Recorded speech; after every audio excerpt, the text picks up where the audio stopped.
श्रीमन्नारायण नारायण हरि हरि ओम। श्रीमन्नारायण नारायण हरि हरि ओम। प्रभु श्री रामचंद्र जी के कंधे पर धनुष और बाण बहुत शोभायमान दे रहा है। उनको देख करके कौन नहीं मोहित है। सारा जगत चर अचर जो कुछ है, जीव जंतु सब उनको देख करके मोहित है। जब गलियों से निकलते हैं तो सारी जो प्रजा है सब लोग स्तंभित हो जाते हैं उनके रूप को देखने के लिए।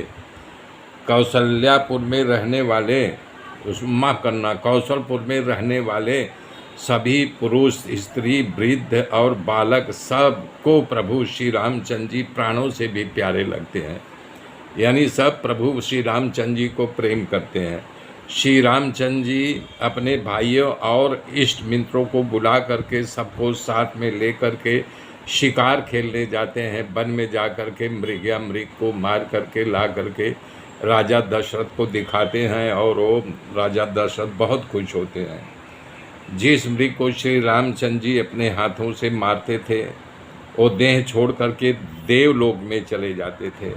श्री रामचंद्र जी अपने छोटे भाइयों सखाओं के साथ भोजन करते थे। इस तरह से नगर के लोगों को सुख किया। वो ध्यान पूर्वक वेद पुराणों को सुनते थे और अपने भाइयों को अर्थ सहित समझाते थे कि ताकि उनके दिमाग में वेद पुराण क्या है बैठ जाए।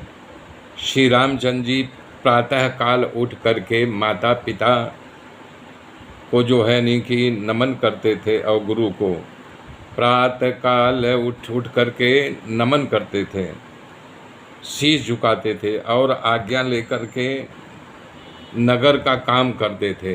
क्या करना है राजकाज का काम वो करते थे। उनके चरित्र को देख करके राजा दशरथ अति प्रसन्न होते थे, विह्वल हो जाते थे उनके चरित्र को देख करके। वो व्यापक जिसकी कोई गणना नहीं, इच्छा रहित, अजन्मा और निर्गुण है, जिनका नाम नहीं है, रूप नहीं है, भगवान अपने भक्तों के लिए अनेक प्रकार का अलौकिक कार्य को कर रहे हैं, चरित्र को कर रहे हैं। यह सब चरित्र कहा मैं गाई और अगिल कथा सुनहु मन लाई। विश्वामित्र महामुनि ज्ञानी और बसहि विपिन शुभ आश्रम जानी।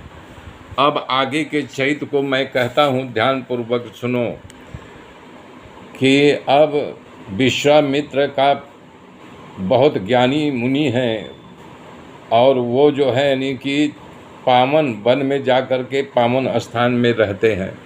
वहाँ पर मुनि जप तप यज्ञ योग आदि को करते हैं, पर मारीच और सुबाहु से डरे रहते हैं क्योंकि दोनों खल थे, राक्षस थे। जब वो यज्ञ करते तो राक्षस दौड़ करके आ करके उनके यज्ञ में उपद्रव मचाते, जिससे मुनि बड़ा दुख पाते थे।